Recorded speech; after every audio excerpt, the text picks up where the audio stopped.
Hi all, welcome to SJ YouTube channel. It's Wednesday evening. கொஞ்சம் grocery வாங்கின மாதிரி இருந்துச்சு வீட்டுக்கு. ஆக்சுவலி சண்டே வாங்கலான்னு பிளான் போட்டு வச்சுருந்தேன். ஓகே, வெட்னஸ்டே ஃப்ரீயாக இருந்ததுனால கிளம்பிட்டேன். க்ராசரி எல்லாம் வாங்கி ஆகிட்ட மேலே பக்கத்துலேயே கேரளா கெஃபே இருக்குது. இங்கே என்னுடைய most favourite Kerala style tea, அப்புறம் பழம்பறை தான். ஸோ பாப்பாவுக்கு அங்கே ஃப்ரெஞ்ச் ஃப்ரைஸ் எல்லாம் வாங்கி கொடுத்துட்டு நாங்களும் டீ குடிச்சிட்டு பழம்பறை எல்லாம் சாப்பிட்டுட்டு அங்கேருந்து கிளம்பிட்டோம். மார்னிங்கே எங்கள் மம்மி ஃப்ரிட்ஜ் எல்லாம் க்ளீன் பண்ணி வச்சுட்டு இருந்தாங்க. உள்ளே இருக்கிற திங்ஸ் எல்லாம் வாஷ் பண்ணி வெயிலில் காய வச்சுட்டு, ஓகே நீயே ஆர்கனைஸ் பண்ணிவிடு அப்படின்னாங்க. ஸோ நான் இப்போதைக்கு எதுவுமே வெஜிடேபிள்ஸ் ஆகட்டும் ஃப்ரூட்ஸ் ஆகட்டும் ஃப்ரிட்ஜில் வைக்கல. ஏன்னா நாளைக்கு தேர்ஸ்டே அப்படின்றதுனால ஸோ நாளைக்கு மார்க்கெட் போயிட்டு ஃப்ரெஷ்ஷாகவே வாங்கின்னு வந்து வைக்கலாம் அப்படின்னு சொல்லிட்டு வச்சுட்டேன். என்ன மாதிரி எவ்வளோ பேர் இந்த மாதிரி மெமரியாக எடுத்து வச்சுருப்பீங்கன்னு எனக்கு தெரியல. பட் எங்கள் பாப்பாவோடைய ஃபஸ்ட் இயர் பர்த்டே செலிப்ரேட் பண்ணும்போது கேக் மேலே இருந்த ரீத்தும் பாப்பா நேம் ஒன்று நான் எடுத்து வச்சுருக்கிறேன்.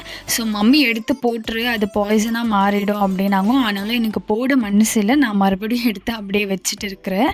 ஸோ 3 இயர்ஸ் 7 மந்த்தாக அதை நான் ரொம்ப உஷாராக பத்திரமா வச்சுன்னு இருக்கிறேன். ஏன்னு எனக்குமே தெரியல. பட் தூக்கி போட்டுருவேன்னு நினைக்கிறேன். எனக்கு போட மனசு வரல. ஸோ எங்கள் மம்மிக்கிட்ட இன்ஃபார்ம் பண்ணிவிட்டு நான் இல்லாத சமயத்தில் நீங்களே எடுத்து போட்டுருங்க அப்படின்னு சொல்லிட்டு. ஸோ கீழே இருக்கிற ரெஃப்ரிஜிரேட்டர் க்ளீன் பண்ணியாச்சு. மேலே வந்து நான் 2 days பேக் தான் க்ளீன் பண்ணேன் அப்படின்னு சொல்லிட்டு மறுபடியும் க்ளீன் பண்ண போகல. ஸோ இதெல்லாம் வந்து நான் பாண்டிக்கு போகும்போது அப்புறமா நான் கோவாக்கு போகும்போது மெமரியாக வாங்கிட்டு வந்து வச்சுருந்தேன். நிறைய திங்ஸ் வாங்கிட்டு வந்தேன். பட் எல்லாமே பாப்பா ஒடிச்சிட்டா. ஸோ இப்போதைக்கு இவ்வளோதான் இருக்குன்ட்டு நான் ஃப்ரிட்ஜெல்லாம் க்ளீன் பண்ணிவிட்டு மேலே வச்சுட்டேன்.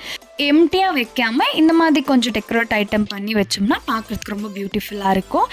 இந்த ஸ்டாண்டு நான் ஐக்கியாக்கு போனப்போ வாங்கின்னு வந்திருந்தேன். ஆக்சுவலி ரொம்ப யூஸ்ஃபுல்லாக இருக்குது. இது வந்து அட்ஜஸ்டபிள், லென்த் எவ்வளோ வேணும் நம்ம அவ்வளோ அட்ஜஸ்ட் பண்ணி யூஸ் பண்ணிக்கலாம்.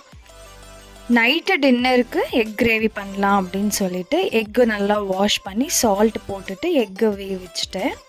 இன்னொரு பக்கம் மசாலாலாம் அரைச்சிட்டு ஆல்ரெடி கிரேவி பண்ணி வச்சுட்டு இருந்தேன். வெறும் எக்கு ஒண்டி ஆட் பண்ணணும். அதை வெந்தாயிட்டு மேலே உரிச்சிட்டு இதில் ஆட் பண்ணிவிட்டு லோ ஃப்ளேமில் ஒரு 5 minutes நம்ம இந்த எக்கை போட்டுட்டு கொதிக்க வச்சிட்டோம்னா எக்கு கிரேவி ரெடி. டின்னரெல்லாம் சாப்பிட்டு முடிச்சுட்டேன். எங்கள் வெட்டிங்க்கு வந்த கிஃப்ட் லேம்ப் ஒன்று அப்படியே இருந்துச்சு. ஓகே அதை எடுத்து செட் பண்ணலான்னு சொல்லிட்டு செட் பண்ணிட்டேன். இந்த வீடியோ உங்களுக்கு பிடிச்சிருந்தா மறக்காமல் லைக் பண்ணுங்கள், ஷேர் பண்ணுங்கள், நம்ம சேனலை சப்ஸ்கிரைப் பண்ணுங்கள். தேங்க்யூ ஃபார் வாட்சிங். நெக்ஸ்ட் வீடியோவில் பார்க்கலாமா? பாய்.